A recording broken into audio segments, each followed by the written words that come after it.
Vous avez toujours votre tracé qui est courbe là, avec les insectes qui suivent le tracé.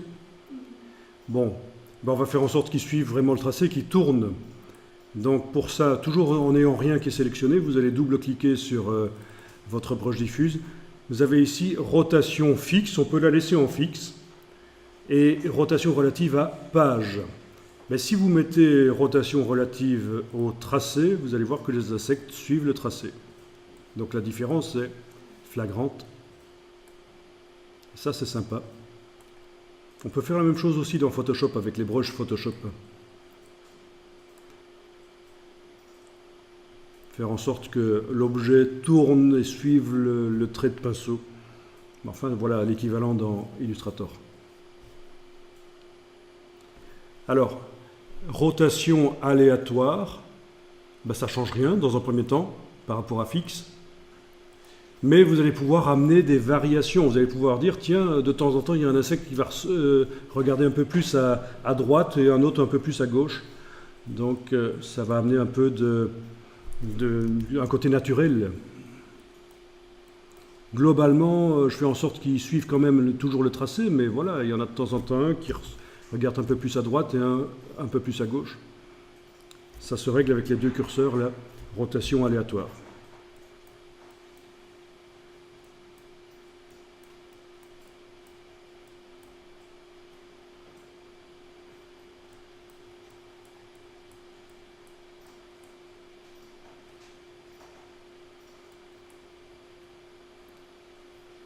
Alors vous voyez dans les autres options qui sont là, il est possible que chez vous, en dessous de aléatoire, il est possible que chez vous ce soit grisé. Est-ce que vous avez les autres options qui apparaissent là comme ça?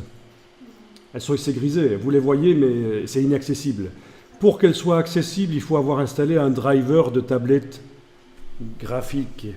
C'est-à-dire qu'avec une tablette graphique et un stylet, je peux faire varier la rotation, par exemple dans ce cas-ci la rotation, par la pression du stylet sur la tablette, ou par l'inclinaison du stylet. Avec certaines tablettes un peu plus pro, l'inclinaison, le fait que le stylet soit plus ou moins penché sur la tablette est repéré. Voilà. Mais donc, j'ai le driver installé, même si je n'ai pas la tablette connectée maintenant, mais il faut le savoir, c'est pour les tablettes graphiques. Vous connaissez les tablettes graphiques?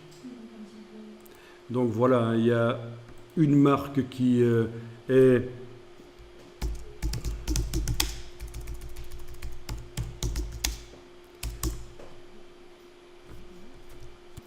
Voilà, il y a une marque qui est la référence.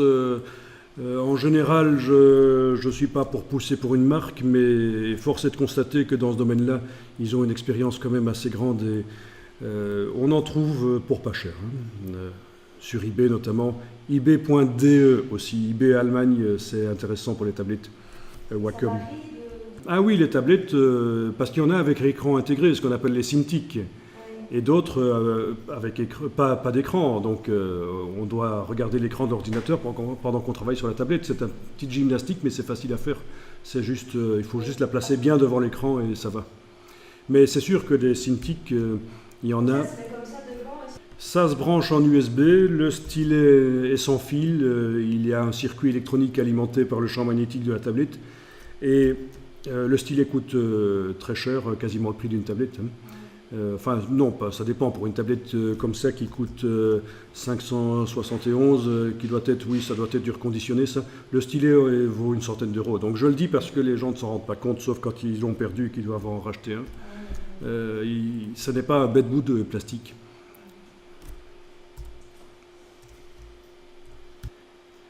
Franchement, pour un graphiste, je conseille. Je conseille de faire l'investissement d'une cinquantaine d'euros ou une centaine dans une petite tablette, c'est un minimum. Donc j'ai cliqué sur OK, même chose, je clique sur Appliquer au contour et je vais enregistrer le document.